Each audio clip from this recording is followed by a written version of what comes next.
자, 오늘 이야기할 주제는 마케팅을 잘하는 방법에 대해서 알아볼 건데, 마케팅적 사고를 어떻게 하면 잘할 수 있냐, 이게 좀 더 가까운 것 같긴 해. 마케팅이랑 영업이랑 좀 다른 게, 영업 같은 경우에는 같은 상품을 가지고 비슷한 조건으로 이제 사람들이 판매를 하기 때문에 누가 더 잘 판다, 못 판다, 이거를 가릴 수가 있고, 뭐 순위라든지 이런 뭐 잘 파는 노하우, 설득이나 호감 사는 방법, 이런 걸 이야기할 수 있는데, 마케팅 같은 경우에는 알다시피 제품이나 서비스가 전부 다 다르지. 타겟 자체도 연령이나 뭐 관심사 자체가 완전 다 다르다는 거야. 그래서 마케팅을 잘하려면 어떻게 해야 되냐, 이거 굉장히 좀 정의하기 어려운 문제라고 할 수가 있겠는데, 그래서 많은 마케터들이 마케팅을 잘하기 위해서 뭐 광고도 좀 더 적극적으로 하고, 뭐 매력적인 이벤트도 설계하고 굉장히 다양한 노력들을 하는데, 굉장히 일시적이고 단발성으로 끝나는 경우도 많다라는 거죠. 그래서 마케팅적 시각을 좀 틔울 수 있는 세 가지 방법에 대해서 좀 이야기를 해볼까 하는데, 첫 번째는 우리가 일상 속에서 접촉하는 모든 브랜드에서 나는 사야 될 이유에 대해서 생각을 해봐. 예를 들어서 우리 동네에 어떤 카페가 있거든. 근데 보통 개인이 운영하는 카페는 대학생들이나 취준생들이 이렇게 공부하러 카공족이라고 하지, 오래 머물러 있고 하면은 굉장히 그 사람들이 싫어한단 말이야. 왜냐면 음료는 한두 잔 시켜놓고 좌석은 계속 점유가 되니까, 우리 동네 카페는 전 좌석에, 모든 좌석에 이제 그 컨센트를 설치를 해놓고 복합기까지도 들여놨어. 그래서 복사, 팩스, 뭐 인쇄 이런 것도 다 가능하고, 카공족들을 전략적으로 노리는 걸로 완전 일반 카페는 반대 전략을 취한 거지. 일반 카페 같은 경우에는 우리가 어떤 강점이라고 하면은 그 커피의 맛, 커피가 맛있냐, 뭐 이런 것도 있고, 공간이 주는 어떤 감수성, 이 공간에 계속 머물고 싶냐, 사실 이런 것들이 그 카페의 강점이라고 할 수 있겠는데, 이 전략을 완전히 뒤바꿔서 정말 PC방처럼 체류형 전략으로 바꿔버린 거야. 사람들이 최대한 편하게 오래 머물 수 있게 하되, 그 오래 머무는 시간 동안 매출을 발생시키기 위해서 식사가 될 만한 것들을 조금 더 비싼 가격에 팔고, 이렇게 되면서 매출을 이제 만회를 한다라는 거지. 그래서 아무튼 그 카페 처음 갔을 때 음료 가격이 굉장히 비쌌어. 그래서 여긴 뭔데 이렇게 비싸지 하고 분석을 해봤을 때 이런 특징이 있었다는 거야. 근데 나는 이제 뭐 커피 한 잔을 마시더라도, 아니면 뭐 다른 곳에 가서 어떤 서비스를 이용을 하든, 아니면 어떤 제품을 구매하든지 할 때, 대체 이 브랜드가 나에게 주는 가치는 뭘까? 이걸 사야 될 이유는 뭘까라는 부분을 굉장히 고객 입장에서 많이 생각을 해봤었던 것 같아. 그런 것들이 이제 브랜드의 특장점을 식별하는 데 좀 도움을 많이 줬었던 것 같고, 그래서 지금 이야기한 건 하나의 브랜드를 기준으로 할 때인 거고, 여러 브랜드가 있을 때는 이 두 가지, 세 가지 브랜드를 가지고 한번 비교를 해본다는 거야. 그래서 여러 브랜드를 비교를 하는데, 사고 싶은 이유와 사기 싫은 이유를 동시에 생각해 본다. 예를 들어서 우리 동네에 내가 가끔 다니는 순대국밥집이 있어. 두 개가 있는데, 하나는 주문을 요즘 최첨단 키오스크로 해서 받는 그런 가게가 있고, 하나는 그냥 일반적인 이모님이 뭐 먹을 거예요 해서 주문 받는 그런 가게도 있단 말이에요. 그런데 이 순대국밥이라는 게 별거 아닌 것 같지만, 은근히 이 주문에 대한 어떤 기호가 작용을 하는 메뉴라는 거야. 어떤 사람은 뭐 순대는 빼주세요라든지, 아니면 어떤 사람은 뭐 다대기를 빼주세요라든지, 굉장히 단순한 메뉴임에도 불구하고 개개인에 대한 기호도가 존재를 하는데, 사실은 그 키오스크로 주문하는 집도 이런 부분 옵션으로 선택 가능해. 근데 우리가 보통 국밥집에 내 발로 찾아갈 정도로 굉장히 배고픈 상태일 거 아니야. 근데 그 정신에 이런 옵션 하나하나 선택해서 주문을 하기까지가 굉장히 유쾌하진 않겠지. 뭔가 빨리 먹고 싶고. 근데 이제 이모님이 주문을 받는 가게는 뭐 순대국밥 하나 먹을 건데요, 이렇게 해주세요, 바로 구두로 주문이 가능하기 때문에, 어떻게 봤을 때는 키오스크가 고객 편의를 위해서 사용이 된다라고 볼 수 있겠지만, 실제 고객이 편하다라고 느끼는 거는 나는 후자일 거라고 생각한단 말이야.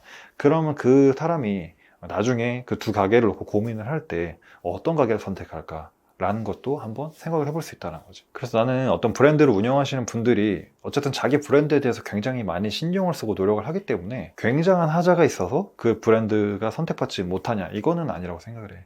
근데 정말 사소한 이유인 거야. 우리가 배달의 민족에서도 같은 샌드위치나 같은 샐러드 가게를 주문을 할 때도, 내가 이 가게에 왜 주문을 하는지, 혹은 이 가게는 왜 찾지 않는지에 대한 아주 사소한 이유들이 존재를 한다는 거거든. 그래서 고객 입장에서 생각을 해볼 때, 내가 직접 속해 있는 그 브랜드들의 어떤 경쟁사를 포함해서 비교를 해보는 게 도움이 될 수도 있고, 아까 이야기한 순대국밥 사례처럼 내가 직접 이용하고 접촉하는 브랜드를 가지고 뭐가 좋고 뭐가 싫은지, 왜 싫은지, 이런 것들을 생각해 보는 게 좀 더 도움이 될 수가 있다. 자, 그리고 마케팅적 사고를 넓힐 수 있는 방법 세 번째는, 다시 가고 싶은가, 다시 가고 싶다면 왜 다시 가고 싶고, 그렇지 않다면 왜 가기 싫은가를 생각을 해보는 거야. 자, 이 첫 번째 사유 같은 경우는 그 브랜드를 조금 이용하기 전에 잘 몰랐을 때를 기준으로 한다고 하면은, 이 3번은 이용을 하고 나서 내 마음이, 의향이 변했는가를 좀 더 체크를 해보는 건데, 얼마 전에 이제 제주도를 간 적이 있어. 제주도에 이제 동문시장이라고 있는데, 거기에 한쪽 편만 사람이 굉장히 많더라고. 보니까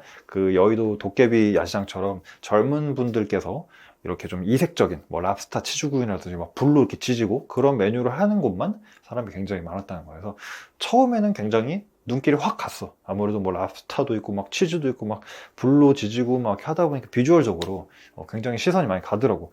그래서 이제 먹었는데, 사실은 그 맛을 보고 나서 뭐 딱히 이거를 두 번, 세 번 다시 재구매할 만한 그런 맛은 아니었다, 이렇게 생각이 됐다는 거야. 그리고 지나다니다 보니까 그런 이색적인 메뉴가 굉장히 많다 보니까 그 안에서 또 희석되는 것들이 있더라고. 근데 예전에 한번 그 속초 여행 갔을 때 거기에서 이제 코끼리 분식이라는 유명한 분식집에 간 적이 있는데, 거기는 꽈배기가 유명해. 근데 사실은 꽈배기가 맛있어봤자 꽈배기지 라고 생각을 했는데, 딱 먹었는데 정말 꽈배기가 할 수 있는 거의 극한치를 했다라는 생각이 딱 들었거든. 그리고 사람도 굉장히 문전성시를 항상 이루고 있더라고. 그러니까 그런 거지, 먹기 전에는 굉장히 확 이끌렸어. 그런데 먹고 나서 보니까 아니 뭐 생각보다 그저 그렇네, 이런 어떤 시나리오가 하나가 있는 거고, 그냥 처음에는 별 기대를 안 했는데 먹었더니 이거는 좀 뭔가 인생 뭐 꽈배기다, 이렇게 해서 매니아층이 형성되고 재방문, 그 입소문이 계속 날 수가 있는 그런 시나리오가 있다는 거야. 그래서 사실 꽈배기는 뭐 전국 어디에서도 흔하게 찾아볼 수 있는 메뉴 중에 하나지만, 역설적으로 어디에나 없기도 하다. 그래서 보통 마케팅 활동을 할 때 처음에 우리 브랜드를 몰랐었던 고객에게 브랜드를 인지시키고 구매하게까지 만드는데, 그 과정에 굉장히 집중을 하는데, 실제적으로 그렇게 설득된 고객이 우리 브랜드나 제품을 이제 구매를 했을 때, 이용을 했을 때 어떤 매력에 이끌려서 다시 한번 오게끔 만들까, 혹은 그런 매력을 가지고 있는가에 대한 그 뒷단을 사실 고민하는 게 조금 더 중요한 포인트가 될 수가 있다는 거죠. 자, 그래서 내가 마케팅에 대해서 이야기를 할 때 주로 이제 이성교제나 이런 쪽에 많이 비유를 하고 있는데, 오늘 이야기한 세 가지 주제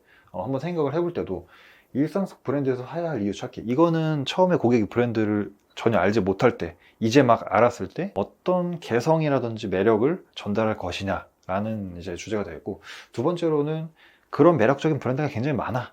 여러 사람이 있어. 여러 사람인데 그 중에서 굳이 나를 선택을 하게끔 만든 이유가 뭘까? 그 요인을 생각을 해보자는 거고, 세 번째로는 그래서 만났어. 관계를 이제 형성을 했는데 그 이후에도 계속 이 브랜드와 함께 하고 싶은가에 대한 어떤 여운을 남겨주는 게 있냐라는 거지. 그래서 이 세 가지 기준을 가지고 이제 우리가 일상에서 접촉하는 그런 많은 브랜드들을 가지고 계속 생각을 하다 보면 좀 더 마케팅적 사고를 넓힐 수 있을 거라고 생각해. 자, 그래서 오늘 마케팅을 잘하는 방법이라는 주제로 내 마케팅적 사고를 넓히는 세 가지 방법에 대해서 이야기를 해봤고, 오늘 영상을 여기서 마무리하고 난 다음 영상으로 다시 돌아오도록 할게요.